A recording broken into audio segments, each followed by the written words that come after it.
When you park here at the truck stop at night, a lot of times drivers will forget to leave their headlights on, or they'll leave their lights on bright.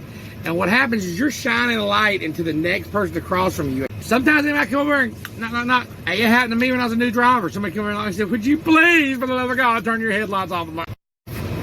So you don't want to blind people in the middle of the night. So turn your headlights off, but turn them on. I put them on dim, so I turn them off, but the marker lights are still on. The reason I leave my mark lights on is because when I'm in a truck stop and somebody's backing up, I want them to have a runway. I don't want them to run into me. So you ain't got to turn your headlights off where you're completely dark. Turn the lights off, but leave the marker lights on so when somebody's backing up, they can help you out.